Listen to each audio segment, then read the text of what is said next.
Hoy, en 678 Domingo, la Cámara en lo Clarín y lo Rural actuó de manera previsible. El fallo de la Cámara en lo Civil y Comercial que frenó el traspaso del predio de la Rural nuevamente al Estado Nacional. Es un fallo a nuestro criterio disparatado, está convalidando una apropiación de un bien del Estado en donde se procedió a la entrega de un predio de 2 hectáreas en Palermo, la Rural, a precio vil a favor de la sociedad rural. El presidente de la Nación, el doctor Carlos Saúl Menem, aprovechó la oportunidad de convocar a la prensa para un saludo por la fiesta de fin de año para anunciar públicamente que mañana se va a producir la venta del predio ferial de Palermo a la Sociedad Rural Argentina. Desde que la sociedad rural está ahí, viene pidiendo la cesión. Muchas veces se habló de donación, pero hemos llegado a un acuerdo y se trata de una venta. Este viernes, la Cámara, que mantiene suspendida desde hace 4 años una ley del Congreso, debía resolver sobre el decreto que revocó la venta a precio vil, impago además, de la Rural. Al final, ¿cómo falló? ¿A favor del Estado o de la Sociedad Rural Argentina? A favor de las corporaciones siempre. Always. Clarín y La Nación, que defendieron el accionar de la dictadura, ahora se preocupan por la ESMA. Es muy vano que un medio como Clarín, que nunca saca un copete de todo lo que allí pasa, actividades masivas como proyección de la película de Belgrano, las jornadas de jóvenes sin memoria que allí ocurrieron, no sacan nada y por esto hacen y piden la renuncia de un ministro. Clarín. Piden la renuncia de Alac por su asado y brindis en la ESMA. La Nación. Ex detenidos de la ESMA piden renuncia de Alac por hacer un asado en el predio. Medalla de plomo, director, a ver. ¿Quién se viene? Ah, claro, bueno. Qué bueno. Julio Alac, todavía si ministro de no Justicia. Es el plomo, como diría la tribuna, el plomo ¿dónde está? El plomo, ¿dónde está? Fiestita de fin de año en la ESMA, en la ESMA.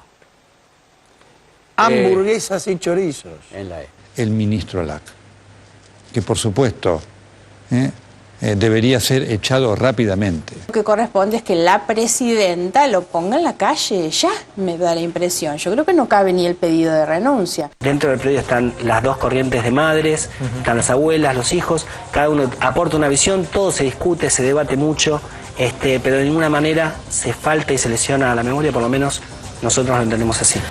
Nos visita el ministro de Justicia, Julio Alac. Una nueva solicitada contra la justicia corporativa. Una gran discusión en torno a la justicia. Ya hemos hablado de aquel documento corporativo que sacó la justicia con instituciones que tienen que ver con la justicia sin nombres. Parecía que toda la justicia estaba allí y esto fue muy utilizado por algunos medios. Todo el Poder Judicial opinó de la misma manera. Para que la gente lo entienda, son todos los jueces a lo largo y a lo ancho del país. Todos, sin excepción, donde se habla de la preocupación por las recusaciones, por las presiones, este duro comunicado de todo el Poder Judicial. No quedaba nadie que en la justicia no pensase que se vive en un mundo de presiones del Estado contra los jueces. Hablemos de una solicitada que salió publicada en muchos diarios porteños. Hablan de la necesidad de una justicia legítima. Se trata de un escrito presentado por magistrados, juristas y funcionarios que ratifican la necesidad de incorporar al debate público las decisiones jurisdiccionales y las conductas de los miembros del Poder Judicial. El número de firmas impresiona. Se ve que tuvieron que hacer una redacción más breve de lo que querían decir para poder darle lugar en la misma página a todos los firmantes. Nos visita el juez Carlos Rosansky. Malvinas, el violento discurso belicista de Cameron. Argentina, again, saber-rattling very, very aggressively at the moment over the Falklands. Back in '82, it was always said one of our mistakes was not to be clear enough that we would fight to keep these islands if we had to, and that led to the invasion. You're clear that mistake is not going to happen again? Absolutely clear about that. And we would fight to keep those islands? Of course we would, and we have strong defences in place on the Falkland Islands. That is absolutely key, that we have fast jets stationed there, we have troops stationed on the Falkland Islands. That is absolutely key, that we have fast jets stationed there, we have troops stationed on the Falklands. Un artículo en el diario The Telegraph en el Reino Unido señalaba de un nuevo libro que se llama Todos los países que invadimos. 90% del planeta, 90% en algún algún otro momento tiempo estuvo ocupado solo por los británicos. Eso es el imperio, ¿eh? La grave crisis española se sigue cobrando vidas. El Consejo General del Poder Judicial ha dado hoy datos de desahucios y en los 9 primeros meses del año han aumentado un 137%. 2 personas se han quitado la vida en menos de 48 horas en Málaga por sus problemas para pagar la hipoteca. Si Lenin viera esto. El País internacional. Putin entrega a Depardieu su nuevo pasaporte ruso.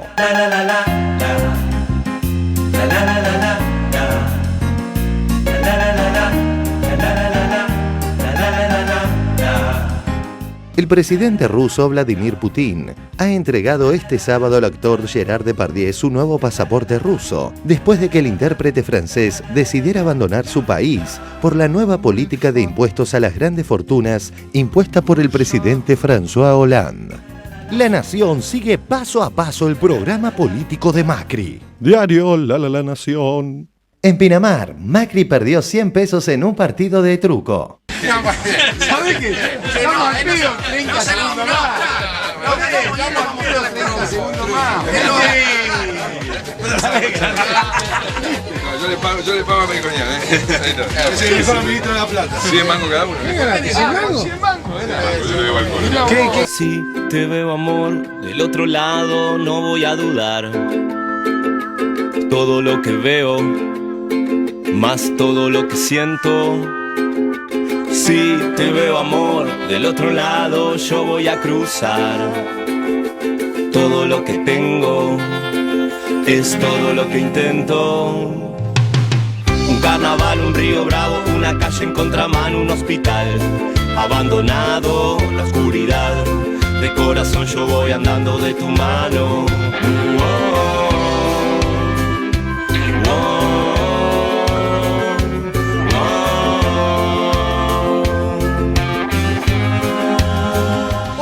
Otro día de bellísimas noticias. 1. Los oyentes de Víctor Hugo felices con el retorno de la tanqueta. Hola Víctor Hugo, bienvenidos 6, 7 y 8 y bienvenido para que hayamos escuchado al juez de casación. Cuando él dijo que eran dinosaurios reciclados, digo, piensa igual que yo, no lo puedo creer. Qué bueno que la justicia conozcamos las caras. 2. Más de lo mismo.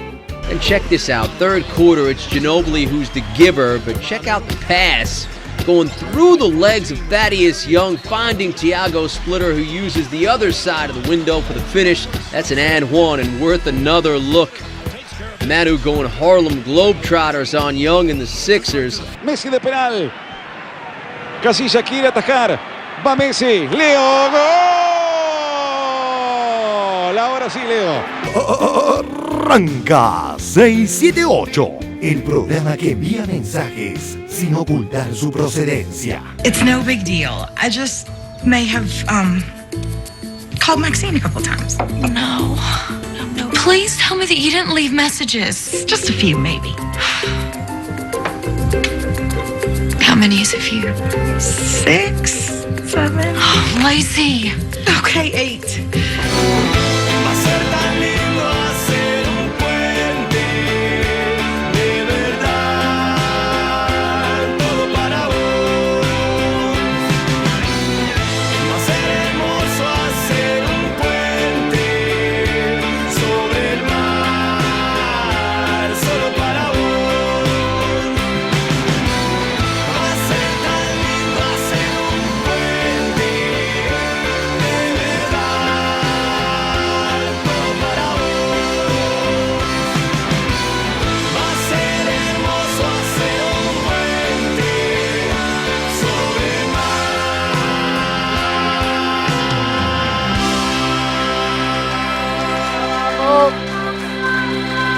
Si te veo, amor, del otro lado no voy a dudar. Muy buenas noches, bienvenidos este domingo aquí a la televisión pública. Estamos en 678 nuevamente, es el segundo del año.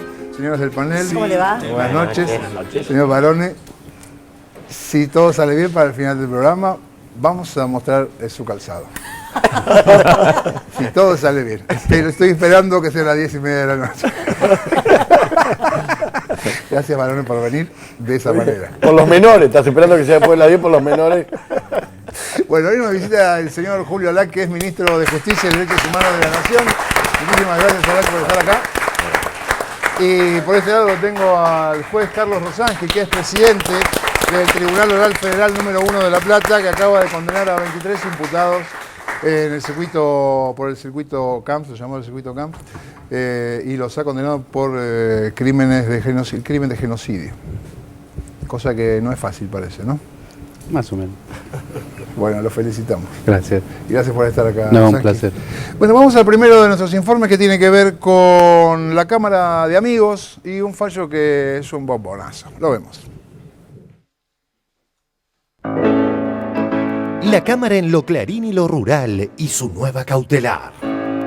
Obviamente la Cámara clarinista y ruralista, a cargo de los jueces de las carreras Ricardo Guarinoni y Graciela Medina, dio lugar a la cautelar presentada por la Sociedad Rural. El fallo de la Cámara en lo Civil y Comercial que frenó el traspaso del predio de la Rural nuevamente al Estado Nacional. Es un fallo a nuestro criterio disparatado, está convalidando una apropiación de un bien del Estado, apropiación que fue reconocida incluso por un juez federal como Sergio Torres, que investigó el decreto de venta dictado en el año 1991 por el Ministerio de Economía de la Nación de entonces, en donde se procedió a la entrega de un predio de 2 hectáreas en Palermo, la Rural, a precio vil a favor de la sociedad rural. El presidente de la Nación, el doctor Carlos Saúl Menem, aprovechó la oportunidad de convocar a la prensa para un saludo por la fiesta de fin de año para anunciar públicamente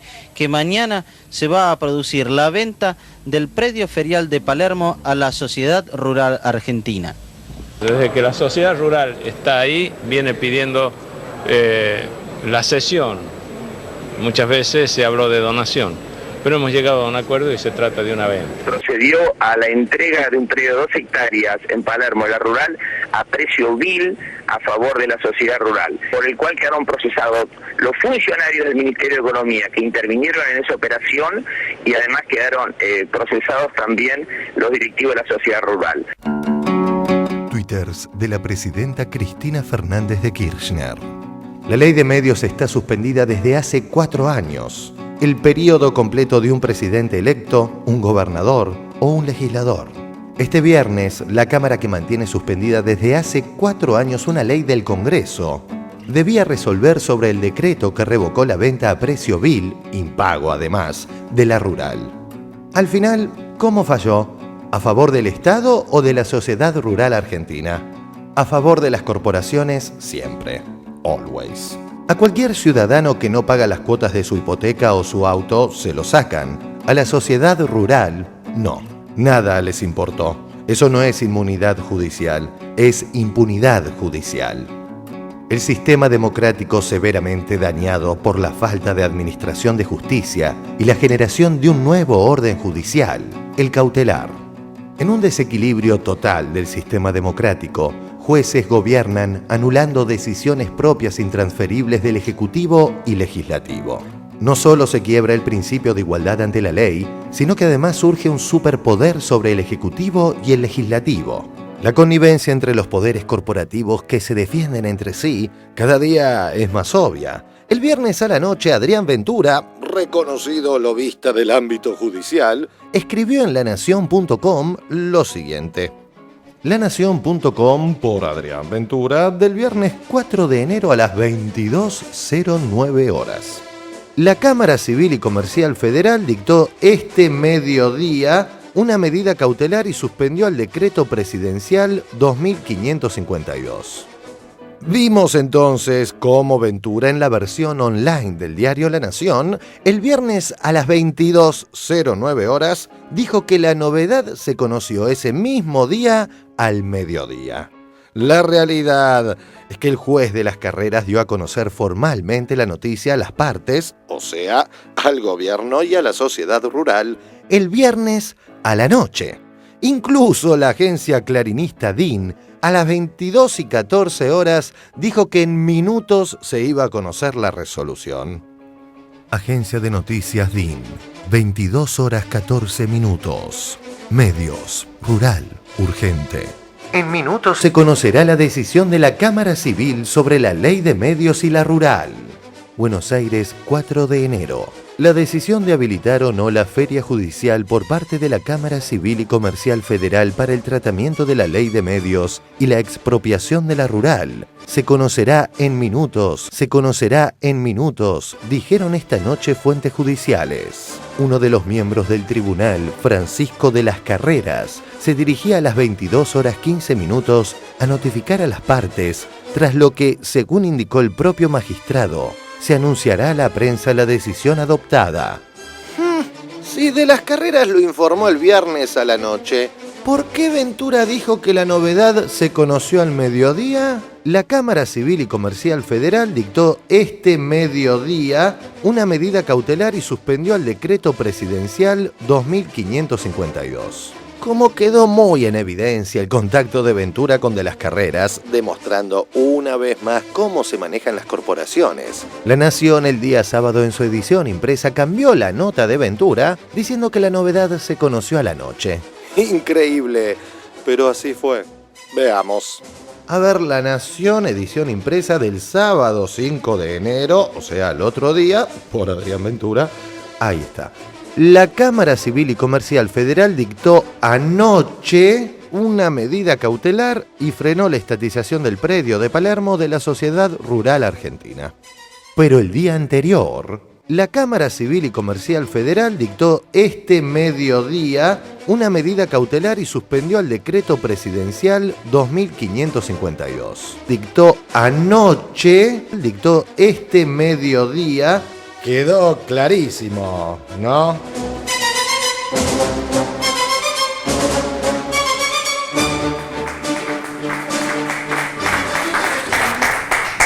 Bueno, ministro, más allá de...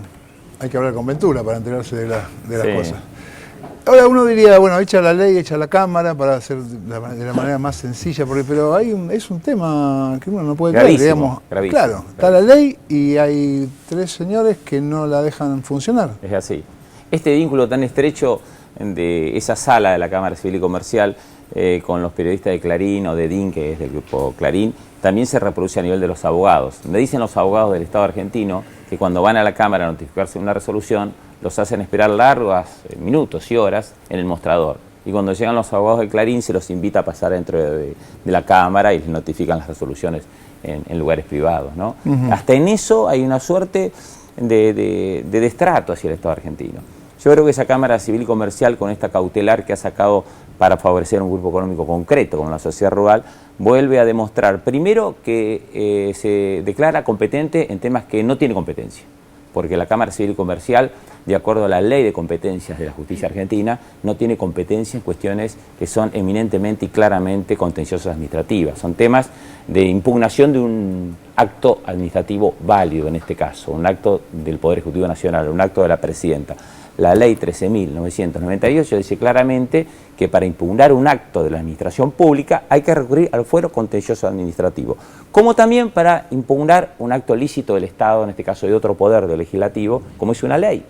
Para impugnar una ley, cualquiera tiene derecho a hacerlo, pero hay un fuero especializado que es el contencioso administrativo.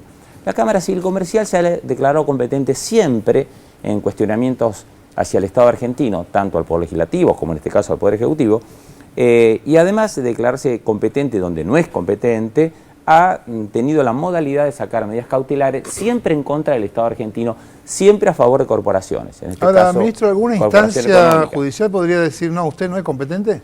Bueno, nosotros planteamos las incompetencias, pero la Cámara Civil Comercial sostiene que es competente. Pero ella misma decide ella misma competente se decide y listo. que es competente, ella misma avala las recusaciones y rechaza las recusaciones que ha hecho el Estado argentino, por ejemplo, contra el doctor de las Carreras, que públicamente fue invitado por el Grupo Clarín a través de una ONG denominada Sartal, 15 días a Miami con gasto de traslado y alojamiento pago, cuando el doctor de las Carreras tenía en sus manos el expediente de impugnación por parte de Clarín de una ley de la Nación como es la Ley de Servicios de Comunicación Audiovisual. Cuando el Estado argentino planteó la incompetencia de las carreras, la misma Cámara terminó rechazando la cuestión de incompetencia, la recusación.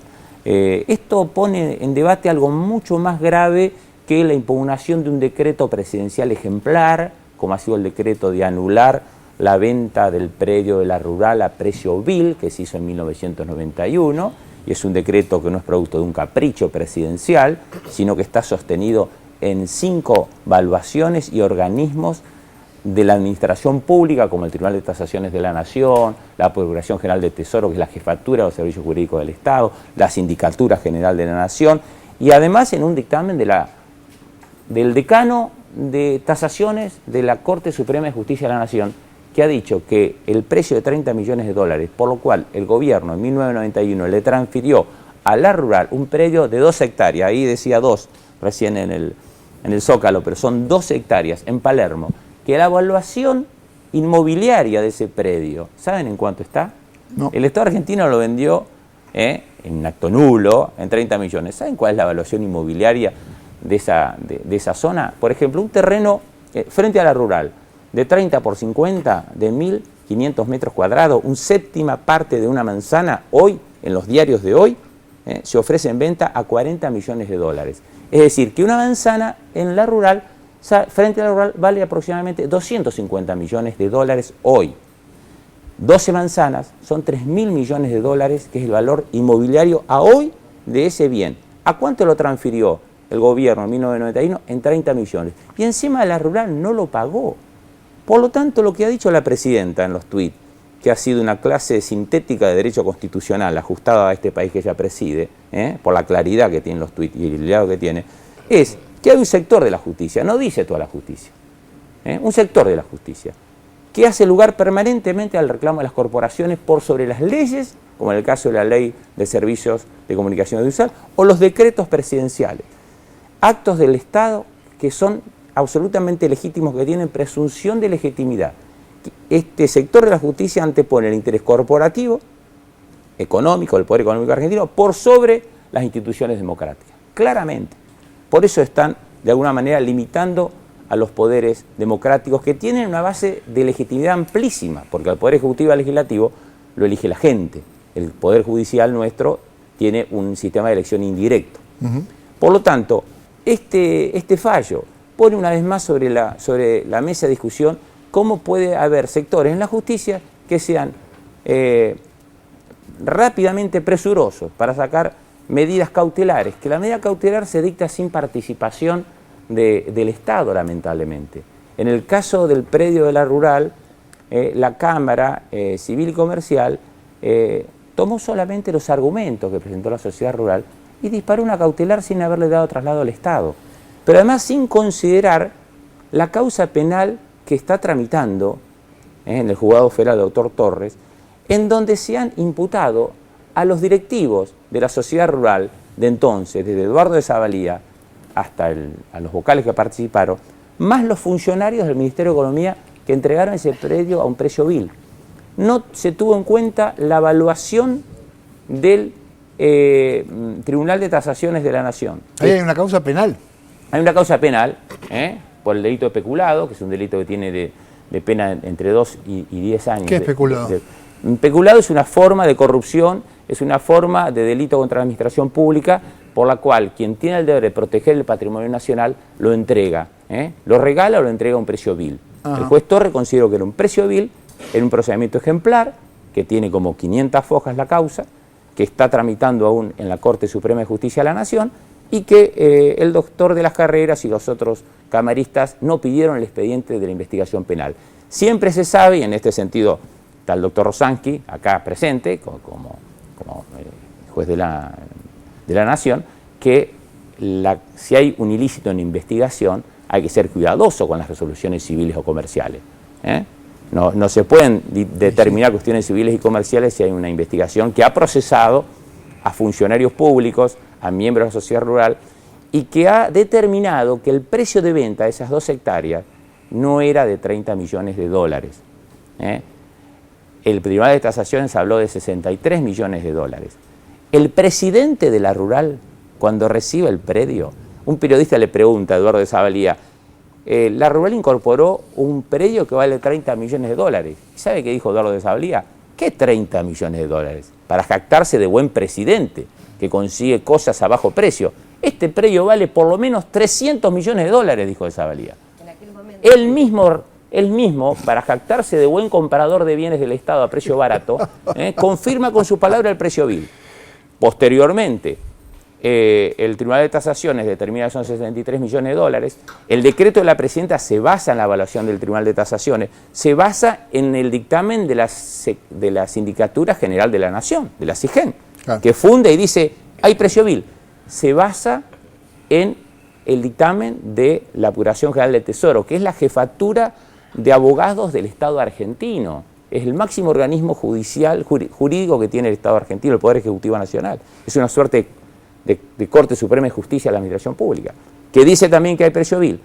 Y ni hablar cuando uno abre la causa penal. Encuentra todos procesados, funcionarios, más directivos de la Rural, y encuentra que la tasación que pide el doctor Torres de ese bien, y se lo pide a la Corte Suprema de Justicia de la Nación, y la Corte manda al decano de los tasadores de la Corte, se determina que el precio es de 130 millones de dólares.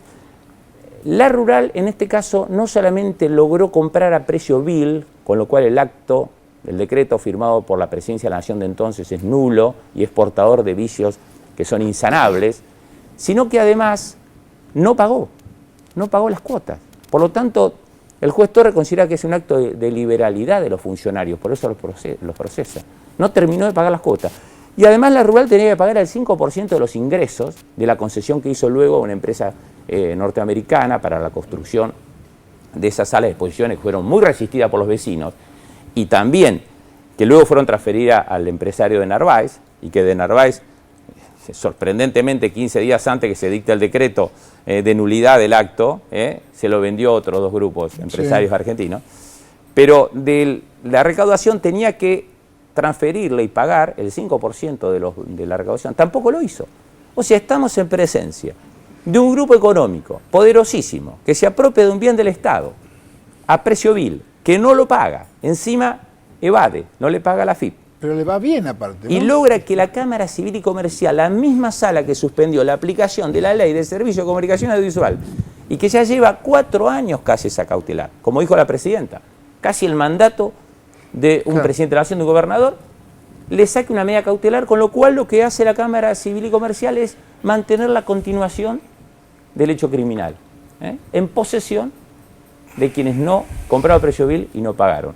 Por eso el Estado argentino mañana va a apelar esta resolución, planteando la incompetencia a la Cámara y también, obviamente, la nulidad de la cautelar. Nosotros consideramos que ha sido... Por eso hay algo que no entiendo. Ministro, usted dice, bueno, usted no es competente, y el tipo le dice, sí, yo soy competente, y se acaba ahí. Y ahí debería intervenir... Ahí no lo van a ganar nunca. Ahí tendría que intervenir la Corte y dirimir la cuestión de competencia, que es lo que nosotros vamos a hacer en última instancia. Pero fíjese, va a la Corte. Sí, pero fíjese también, fíjense, en el tema de la ley de medios, también la Cámara Civil y Comercial no tiene una competencia plena, porque se está impugnando un acto ilícito del Estado, del Parlamento. Debería entender el fuero contencioso administrativo. Sí. Sin embargo, la Cámara Civil y Comercial se apropió del expediente, acuérdense con qué mecanismo además, nombrando jueces jubilados, sacando la medida cautelar para fijar la competencia. Acá hay una continuidad incluso. Fíjense, quien saca la primera cautelar contra la ley de medios es un juez jubilado. O sea, no es un juez designado plenamente como juez natural por el Consejo de la Magistratura, que se llama Carbone. Después nosotros venimos un día a este programa y decimos, señores, han designado otro juez jubilado, a Tetamanti, violando la ley de subrogancia, la 26376. Yo creo que vine acá un lunes o un martes. El doctor Tetamanti vio este programa, se enteró, renunció, se dio cuenta que estaba mal designado. O sea, sabía y renunció. Ahora la secretaria, quien dictó esta cautelar, es la Cámara, pero previamente la secretaria rechaza la cautelar. Uno dice, qué bien la secretaria, rechazó la cautelar. Qué bien, no. En el juzgado no tendría que estar una secretaria como juez, tendría que estar un juez. Si el Consejo de la Magistratura no sacó el concurso 258 es porque hay un camarista de esta causa, de esta Cámara, que integra el bloque que no quiere que se designen jueces en ese juzgado, el 258. Y algo más, Mandamos a sortear los nombres al Senado, los aprobaron para que reemplacen a los secretarios. Ahí está el secretario. Y no hay reemplazo aún. Por lo tanto, miren qué cosa. 3 jueces de primera instancia, los 3 rechazan la cautelar al principio, pero fijan la competencia. Dicen sí. Entonces uno, en principio, ¿cuál es la primera reacción? Aplaude. ¡Qué bien! Rechazaron la cautelar. No rechazaron solamente la cautelar, fijaron la competencia. ¿Y después qué hace la Cámara? Después la Cámara le revoca la resolución al juez mal designado en primera instancia y dispara la cautelar. Es un cuentito que se repite. Muy lamentable porque creo que a la justicia argentina no le hace bien que un fuero se declare competente donde no tiene competencia y no le hace bien que las cautelares contra el Estado sean casi automáticas. A ver, ministro, sí, quiero, a ver que lo tenemos acá, Rosansky, que le falta mucho para jubilar. No, me falta voluntad, yo tengo todos los requisitos. ¿Ya podría jubilar? Sí, claro. Y entrar en el jubileo. Jubilatario. Claro, sí, yo tengo los requisitos hace rato, yo tengo 30 años de título, más de 30 años, y de camarista 21, de modo que tengo las condiciones y tengo más de 60 años de edad. Bueno, pero te faltan ganas. Me faltan ganas. Me faltan ganas. ¿Qué pasa? ¿Por qué pasa todo esto? Yo escuchaba, yo obviamente no puedo opinar sobre el caso puntual porque no soy juez en actividad, pero sí sobre lo que hay detrás de todo esto. Es decir, detrás de todo esto hay un modelo que se está discutiendo. ¿Qué tipo de país se quiere? ¿Qué tipo de justicia se quiere? Y sobre todo hay algo que en mi percepción está empezando a salir, que es temas que antes no se discutían. Se resolvían, se asumían, se aceptaban, se perjudicaba a quien se tenía que perjudicar, pero no se hablaban. Y hoy se está hablando. Y hoy hay una justicia que está siendo cuestionada y hay toda una sociedad, y eso es a mí lo que más me impresiona. Yo escuchaba al ministro la descripción que hace, que, insisto, no puedo opinar en lo puntual, pero ¿qué hay detrás de esto y de lo que se mostró en los avances?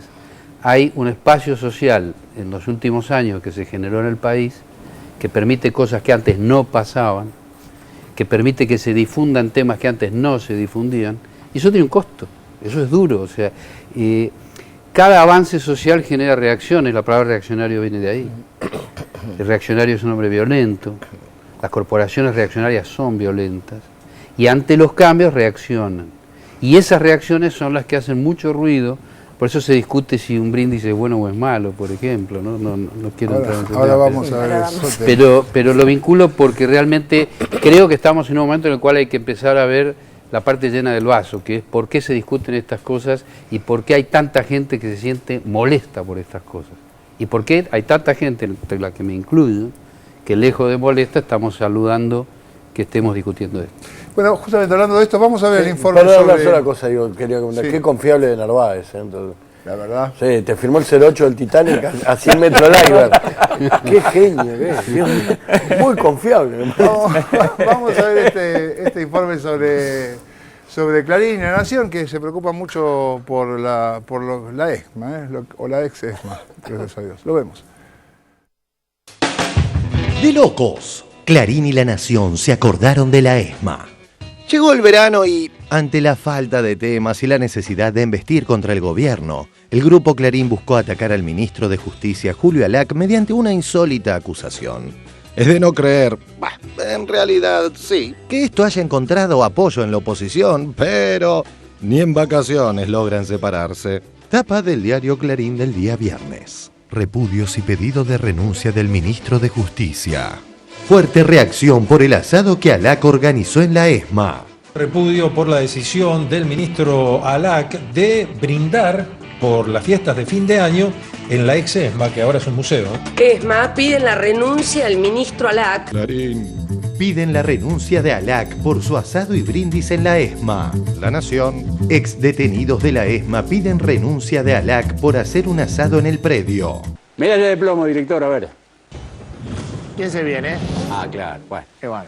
Julio Alac, todavía si ministro de no Justicia. Es el plomo, no. Como diría la tribuna, el plomo ¿dónde está? El plomo ¿dónde está? Fiestita de fin de año en la ESMA, Hamburguesas y chorizos. En la ESMA. El ministro Alac, que por supuesto debería ser echado rápidamente. El ministro Alac debe renunciar ya. No puede estar un segundo más como ministro de Justicia. Lo que corresponde es que la presidenta lo ponga en la calle, ya me da la impresión. Yo creo que no cabe ni el pedido de renuncia. Para nosotros la ex-ESMA no es un museo donde sus lugares edilicios quedan estancados en el tiempo. Para nosotros es un espacio de la memoria, la ex-ESMA, donde hay que resignificarlo, donde tiene que haber recitales para que la sociedad se apropie de él, donde funciona actualmente Canal Encuentro, donde tiene que funcionar Paca Paca, donde tiene que haber producción literaria, donde tiene que haber producción artística, donde tiene que haber encuentros de la sociedad.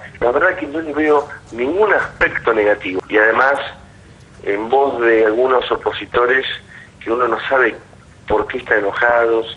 Clarín, Donda. No me extraña de Alac. Me da asco que se pueda hacer un asado ahí. La verdad es que me revuelve el estómago pensar que lo usen para un asadito, para festejar el fin de año y presentar un plan de acción de no sé qué cosa, de lo que sea. Yo creo que Alac primero tiene que pedirnos perdón y después renunciar. Twitters de la presidenta Cristina Fernández de Kirchner. Denuncia ex-ESMA Julio Alac. Típica noticia cazabobos de la cadena del odio y el desánimo. ¿Por qué Alac? Porque es el comunicador institucional judicial de gobierno y por su impugnación a la Cámara Cautelar en lo Clarín y lo Rural. Noticia cazabobos. Ingredientes para la receta mediática del monopolio. 1. Cualquier hecho nuevo, repetido o inventado. 2. No importa lugar, tiempo, si fue ayer, hace una semana o un año. 3. Ingrediente fundamental. ¿Quién? Preferentemente un funcionario del gobierno nacional o personaje público que apoya al proyecto. 4. ¿Cuándo? A. En tiempos electorales. B. Para ocultar hechos relevantes que beneficien a las corporaciones. C. Todos los días para desgaste. 5. Políticos de partidos varios. Loros mediáticos críticos que repiten el libreto. Algún pase de último momento sin intervención de AFIP. La operación es tan obvia que el mismo medio que fue cómplice del genocidio, que comparó la ESMA con un spa y que en la actualidad nunca dedicó un lugar destacado en tapa a los juicios contra los represores, ahora se muestra escandalizado. Sin querer ser menos, la columnista estrella del grupo, Susana Biau, llegó al colmo del cinismo y el absurdo. Clarín por Susana Biau. Superficialidad kirchnerista en la ESMA. Ni siquiera se escandalizaron las madres y las abuelas, que aprobaron el festejo. Eve de Bonafini lo expresó con una frase contundente. En la ESMA se puede hacer de todo. Eso es exactamente lo que creían el Negro Macera y Rubén Jacinto Chamorro. Y en el colmo del ridículo, la defensora de la apropiación de bebés y el genocidio también simuló preocupación por lo que ocurre en la ESMA. Twitter de Cecilia Pando. El asado que hizo Alac en la ESMA demuestra claramente que al gobierno no le importan nada los derechos humanos. Siguiendo con esta cruzada, el monopolio, preocupadísimo por este supuesto atropello a los derechos humanos, ignora las declaraciones de organismos como Abuelas de Plaza de Mayo y se sustenta sobre una agrupación que cuenta con escasísima representatividad, a la que intenta tratar de aparecer neutral, pero que responde políticamente al líder opositor Pablo Micheli. Infonews. Pedir la renuncia de Alac por un brindis es absurdo, sostuvo la titular de Abuelas de Plaza de Mayo, Estela de Carlotto. La Asociación de Ex Detenidos Desaparecidos de la ESMA está cuestionando justamente un asado y un brindis. Otro de los sectores que rechazó el ágape fue la Organización de Derechos Humanos Hermanos de Desaparecidos por Verdad y Justicia, encabezada por Margarita Noya, también secretaria de Derechos Humanos de la CTA, dirigida por el opositor Pablo Micheli. Ante esto, la titular de Abuelas sostuvo: no vale la pena responder. En vez de construir democracia, intentan destruirla. En la ESMA se hacen muchas actividades. Un brindis de fin de año no es un hecho condenable. Además, supongamos que una actitud pueda ser rechazada, pero pedir la renuncia de un ministro por eso es el absurdo más grande. El que también se sumó a esta operación fue el diario pro dictadura La Nación, pero su posición fue tan impostada que se le escapó su verdadera opinión acerca de la ESMA. Tapa del diario La Nación del viernes 4 de enero. Polémica por la fiesta de fin de año de Alac en la ESMA.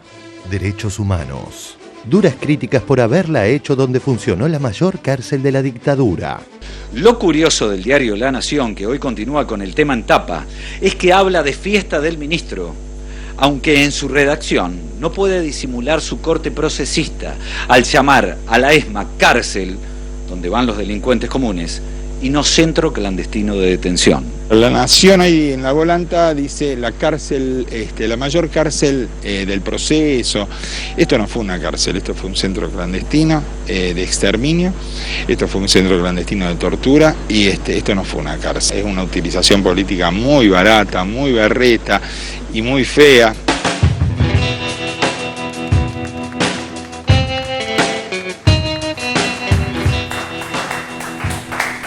Bueno, ministro, va a tener que terminar hablando, contándonos qué pasó el 27 fue, ¿no? 27 de diciembre. Sí. Lo que se organizó en la ESMA fue la presentación del Plan Estratégico 2013-2015. Uno de los ejes centrales, quizás el central, es derechos humanos. Por lo tanto, hubo una decisión del Ministerio y de los secretarios de Derechos Humanos, Justicia, de Asuntos Registrales, de presentarlo ante la mayor cantidad de empleados que desearan participar.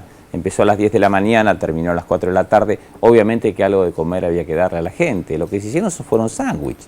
Para la gente que trabaja en la ex-ESMA. Sí, a los empleados del Ministerio, porque la ESMA está en la órbita del Ministerio de Justicia, digamos, en relación con la Secretaría de Derechos Humanos. Por lo tanto, se organizó en una dependencia en donde el Ministerio de Justicia tiene participación.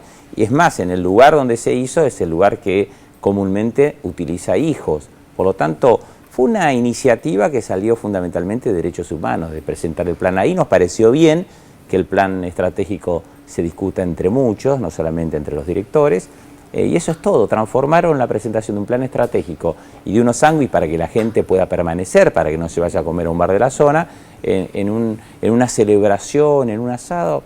Es una absoluta mentira. Pero claro, cuando la presidenta habla y dice, esta es una noticia cazabobos, tiene razón, porque lo que generaron Clarín y Nación con esa noticia fue tratar de tapar la resolución cautelar que iba a sacar la Cámara Civil y Comercial o la Cámara Clarín y Rural en contra de los intereses del Estado, paralizando la estatización del predio de la Rural, que no es ni expropiación ni confiscación, sino que es la anulación de un decreto del año 91 que entregó a precio vil un predio. Lo que sucede, y yo lo que advierto en la reacción de la oposición política, es una suerte de desesperación política, porque pese a que esos sectores se reivindican como progresistas, evidentemente tácticamente actúan en coordinación con Clarín y Nación, que han sido diarios que en la época de la dictadura militar, yo recuerdo, porque cuando militábamos en la universidad y en los barrios, sabíamos que Clarín y la Nación no publicaban una línea en contra de las violaciones de derechos humanos, una línea en contra del terrorismo de Estado, por un acuerdo que había con los militares, era lo que sabíamos todas las agrupaciones estudiantiles entonces, de criticar, en el caso de Clarín, el plan económico y no meterse con los crímenes de lesa humanidad. ¿A cambio de qué? Y de algunos beneficios, por ejemplo, lograron papel prensa, que no es poco para ellos. Entonces, a mí lo que me llama la atención es verlo a Bonazo, a Donda, a todos esos sectores que se dicen progre, actuando objetivamente y conjuntamente con los medios de comunicación que hicieron una suerte de silencio total por los crímenes de lesa humanidad en Argentina en la época del terrorismo de Estado. Es una suerte, como decía Discépolo, ¿no? Esa unidad de Clarín, Nación y esos sectores, una suerte de cambalache, ¿no? Y creo que es producto también de la desesperación electoral. Creo que después de un año dificilísimo en el contexto internacional, con recesión en España, en Estados Unidos, con una Europa en donde se ha disparado el índice de desocupación como en España, 25% de desocupación, 55% de desocupación juvenil, en un año que no fue fácil transitarlo en los países latinoamericanos. Argentina mantuvo el empleo, mantuvo el consumo y además desendeudó. Que desendeudar para nosotros es sinónimo de independencia económica, es sinónimo de soberanía política.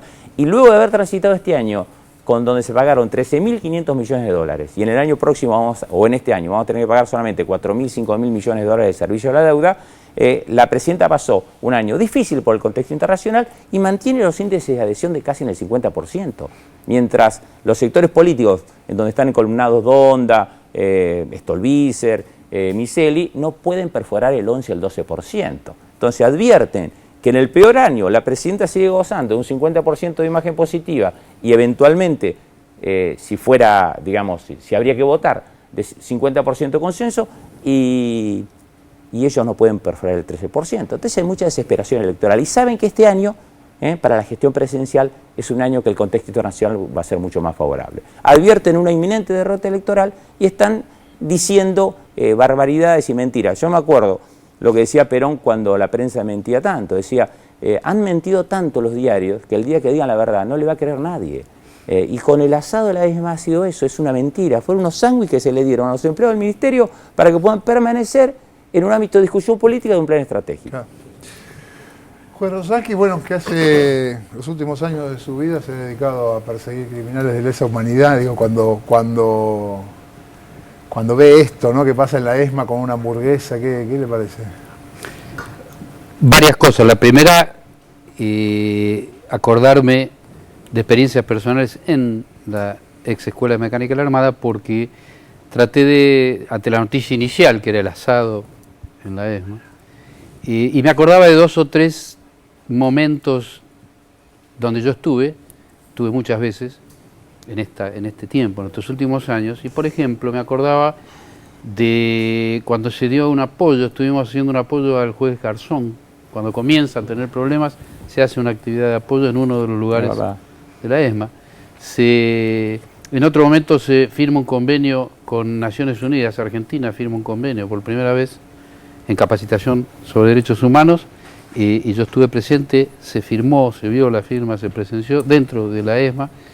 Me acordaba de una actividad conjunta con Brasil, donde vino un equipo de gente de Brasil, de derechos humanos, encabezada por el asesor de Lula en aquella época, que era Pablo Banucchi, ministro de Derechos Humanos de Brasil. Y bueno, y de parte de Argentina, que hablaron, y yo también hablé, sobre el proceso argentino dentro de ESMA. Y finalmente me acordaba de un recital que yo fui con mi familia a escuchar de Lilian Herrero en la ESMA. Y más de una vez de las que yo estoy contando, y especialmente en el recital de Lilian Herrero, porque yo le comenté, yo creo que a mi señora, que a mí me impactaba mucho en lo personal poder presenciar y escuchar música en un lugar que tenía esa historia.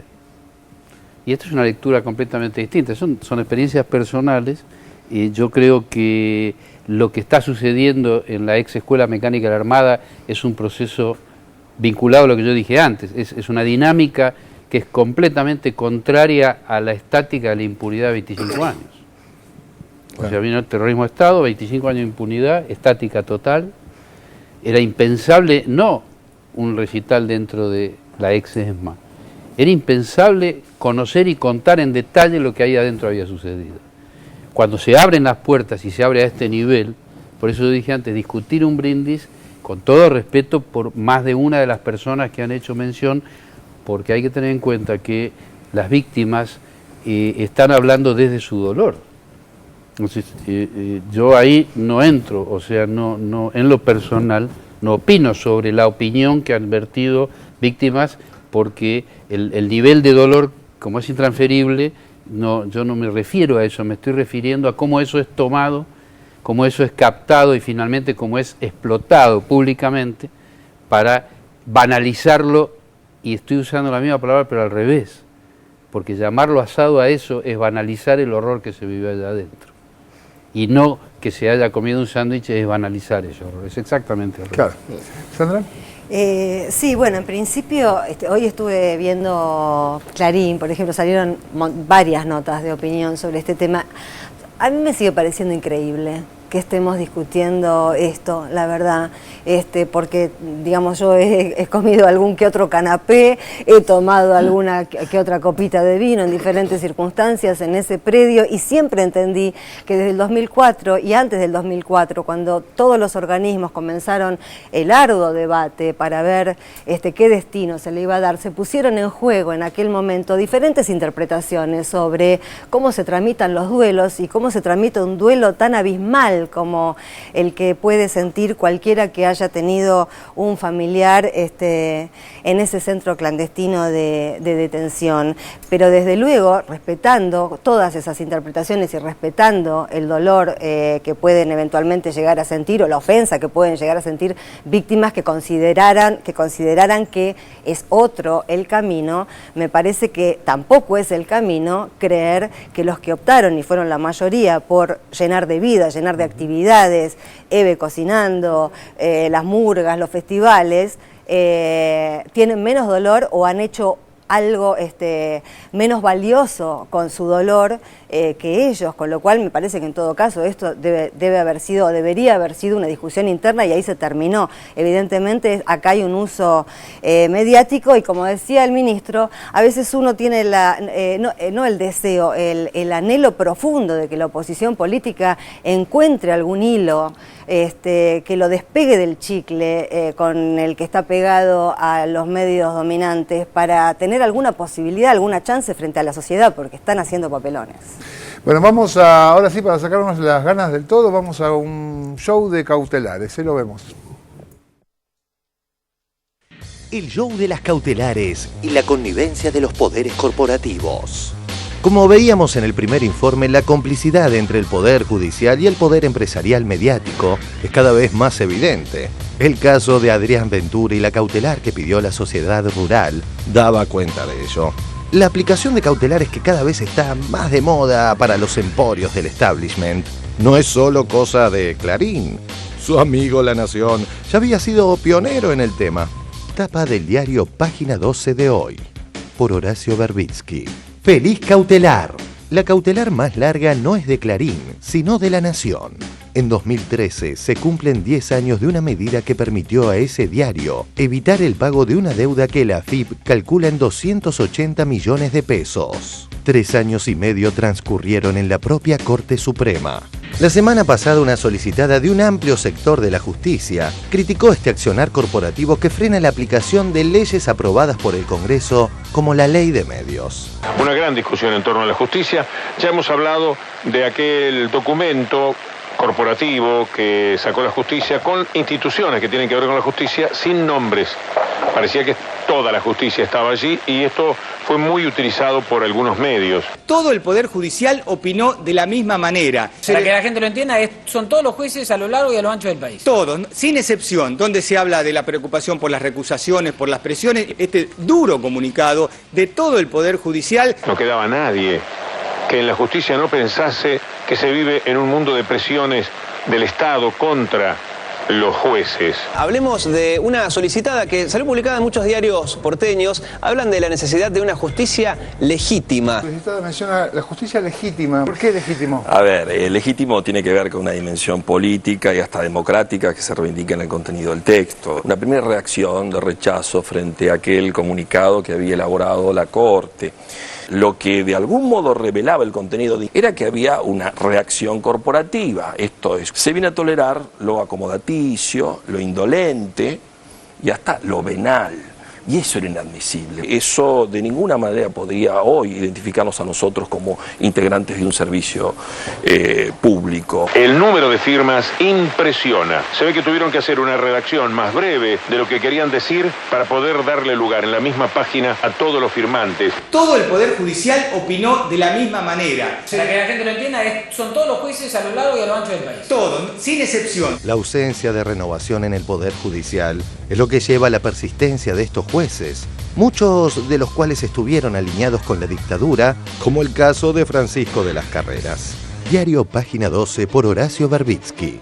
De las Carreras había sido uno de los firmantes de la solicitada En Testimonio de la Verdad, publicada en Clarín el 19 de septiembre de 1979, ante la visita de la Comisión Interamericana de Derechos Humanos de Solidaridad Nacional frente a la campaña del terrorismo internacional y de funcionarios y políticos extranjeros contra nuestro país. Afirmaba que el pueblo argentino se solidarizaba con la lucha que nuestras Fuerzas Armadas libraron para defender la libertad y derrotar a la violencia subversiva. Todo tiene que ver con todo, y todos los sectores retrógrados y reaccionarios que se defienden entre sí fueron pro dictadura.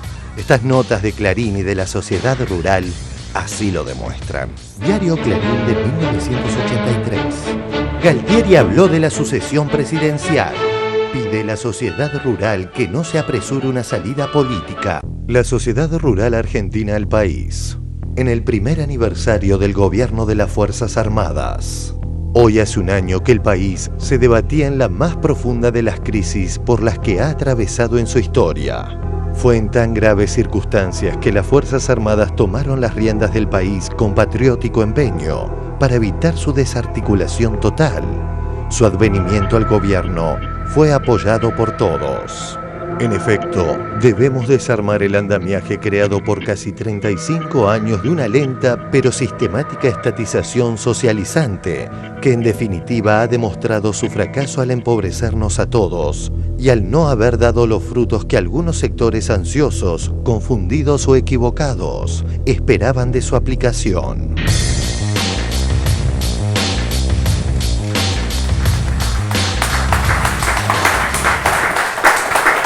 Pues Rosán, que está entre los firmantes de la solicitada por una justicia legítima. Sí, de ambas. ¿Y por qué está ahí? Bueno, un poco lo explicaba Slokar. Yo creo que... Yo comenté antes que llevo 21 años como camarista, pero 10 años antes ejercí la profesión, por lo tanto yo pasé directamente de la calle a un cargo altísimo que es el de camarista, en Bariloche primero y luego acá, por concurso las dos veces.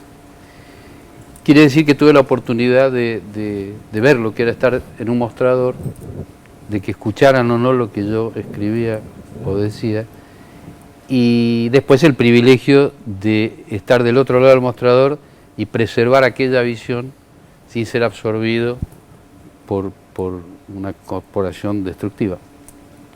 Y eso me da una visión particular. Yo creo que estas dos solicitadas, más lo que viene, más las firmas que hay adentro de esas solicitadas, porque habría que hacer todo un estudio.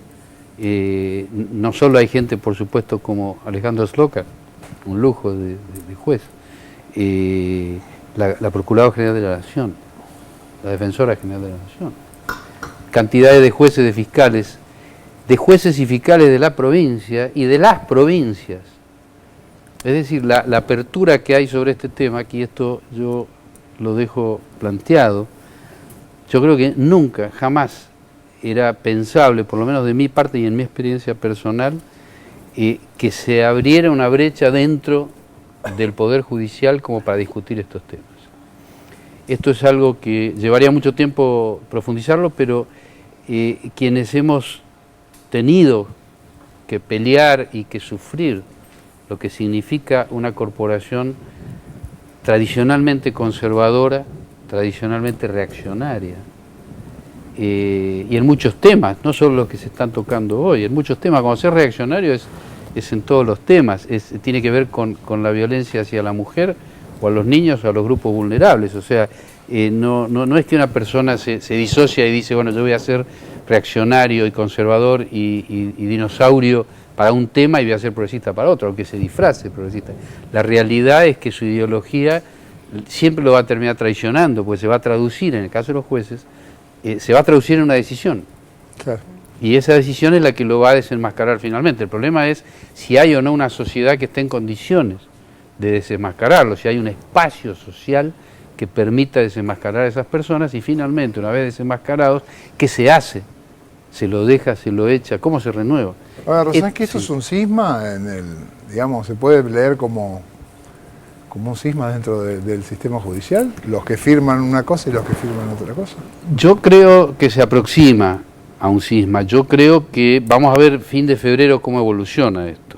Pero, insisto, que se esté discutiendo a este nivel, para mí era impensable antes, que gente como Slokar esté en la casación era impensable antes, que una Procuradora General de la Nación acepte firmar una solicitada de esta naturaleza, finalmente que se esté discutiendo qué es una justicia legítima, porque en realidad, yo hablé mal, porque yo dije una corporación, en realidad el Poder Judicial no es una corporación, actúa como corporación, que son dos cosas distintas. Y actúa como corporación históricamente para defender intereses corporativos. Claro. Eso es lo malo, no hay problema que haya una asociación para conseguir un descuento en la compra de un auto. Ese no es el problema del Poder Judicial. Claro. El problema del Poder Judicial es cómo se traducen decisiones. Cuando muere una chica como Carla Figueroa porque no hubo un Poder Judicial que debió evitar eso, y lejos de eso la hace casar con su violador, para traer un ejemplo reciente, y cuando hay un Poder Judicial que no es capaz de echar a ese juez que ocasiona, o por lo menos que hace un aporte importante a esa muerte, si no discutimos eso, no estamos discutiendo nada del Poder Judicial. Yo lo mezclo porque tiene que ver con todo. Yo creo que es parte de lo mismo, y yo creo que cuando hablamos de democratizar la justicia, yo mencioné el tema de democratizar la justicia y lo dejo planteado también.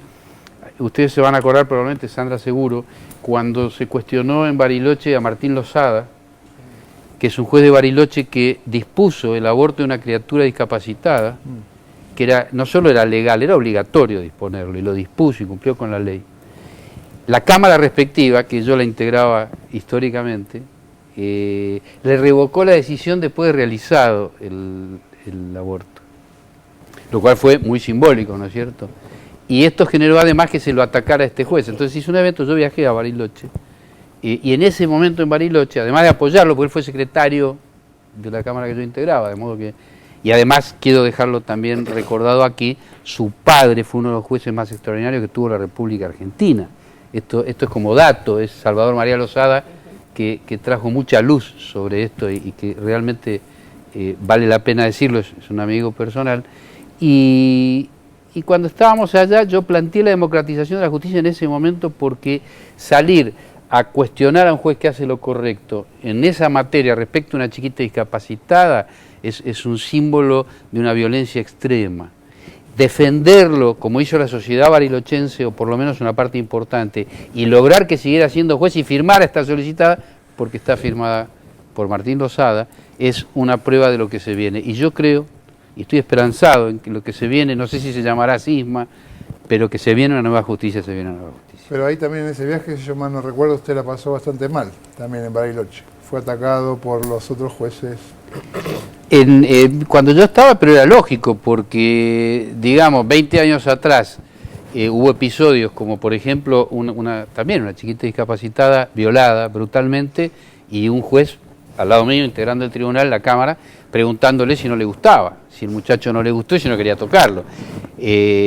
Por supuesto, al día siguiente lo denuncié, elaboré un proyecto de ley que unos años después fue ley y que prohíbe al día de hoy que los niños vayan a juicio, pero ese tipo de reacciones, y eso me ocasionó, por supuesto, agresiones, pero son lógicas, o sea, nadie puede lanzarse a cuestionar este tipo de actitudes reaccionarias si no está dispuesto a bancarse lo que viene. Digo, claro, pensaba en lo que se viene, en lo que se venga.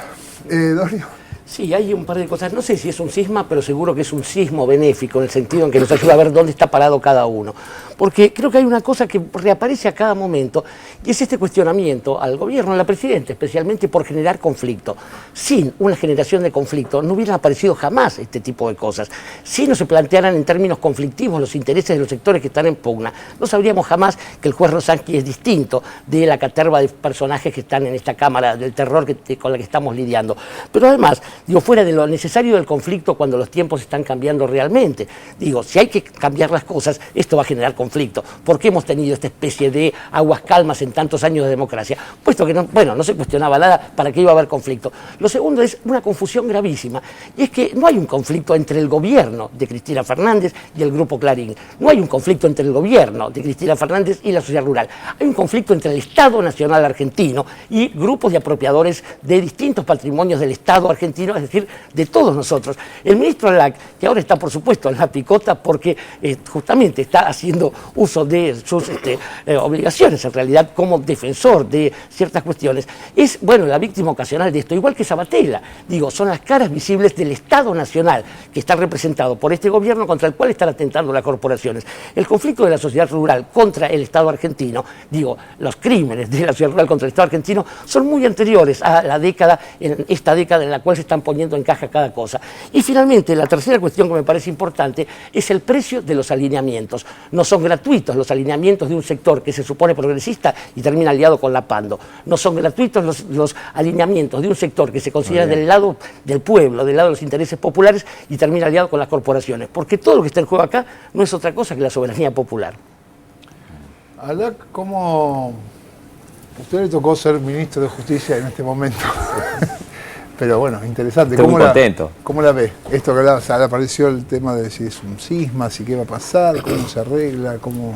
Yo escucho a mucha gente, ¿no? Y cuando comentan esta posibilidad que se afiance un espacio dentro del Poder Judicial de justicia legítima o justicia democrática, todo el mundo lo ve como una suerte de aire fresco dentro de la justicia. Creo que ha sido un poder que ha permanecido estático quizás durante mucho tiempo. Es verdad que el ciudadano común no penetraba en su método de funcionamiento, ni conocía su método de funcionamiento. Sí, el ciudadano común conoce cómo funciona el Congreso, cómo se eligen los legisladores, cómo funciona el Poder Ejecutivo, pero el Poder Judicial parecía un poco fuera del análisis público. Es ¿no? Complicadísimo, la verdad. Empezó a abrirse la discusión, me parece, cuando se derogaron las leyes de audiencia de punto final y se empezaron a ver qué jueces se empujaban a favor de que esas leyes lleven a la cárcel a los genocidas y condenen los actos de terrorismo de Estado y quienes no. Ahí empezó la primera diferenciación. Se veía casos que eran muy positivos, y Rosansky es una excelente expresión de ese compromiso con los derechos humanos, y había otros casos que eran absolutamente negativos. Y hubo destituciones de jueces también por cajonear causas vinculadas a la violación de derechos humanos. Creo que ahí empezó la primera discusión. Pero ahora se empezó a advertir también que hay un sector de la justicia que está muy comprometido con las corporaciones económicas o mediáticas y que no trepidan en declararse competente en causas que no son de su fuero y sacar medidas cautelares que eternizan una cuestión, porque son cautelares no transitorias, eternas. 10 años de cautelar. 10 años. Lo de Berbisky de hoy es un análisis impresionantemente útil, ¿no? 10 años a favor de la nación, una cautelar. Clarín ya va a llevar 3 años y 3 meses, va para 4 años.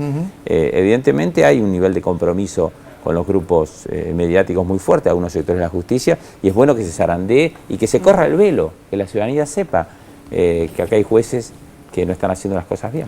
Pero hay que tener mucha polenta, digo, para aguantar 10 años o 5 años en contra de la ley, ¿no? Exacto. Yo creo que lo único que no se resiste es el debate público, la interpelación pública. Por eso es importante mantener esto en agenda. Cuando nosotros nos critican, en el fondo nos viene bien que nos critiquen, porque se mantiene la discusión. Lo peor sería el silencio. Lo peor sería el silencio, que nadie opine, que sacar una cautelar y que la cautelar dure 1 año, 2, 3, no merezca el juicio de la ciudadanía, de la población. Hoy, felizmente, el afianzamiento de la democracia lleva a que también la población pueda discutir si los fallos judiciales son correctos o no. Desde lo de Marita Verón hasta los juicios de lesa humanidad o a las cautelares de la Cámara Civil y Comercial permanente a favor de la sociedad rural, del diario Clarín, del diario La Nación. Bueno, vamos a hacer un receso prácticamente, porque hoy tenemos un programa, un receso de unos minutos y volvemos con más 678. No voy a parar, ya no tengo dudas. No voy a bajar, déjalo que suba. Por eso no pienso parar. Ya no tengo dudas. No voy a bajar, déjalo que suba. Gozar es tan parecido al amor.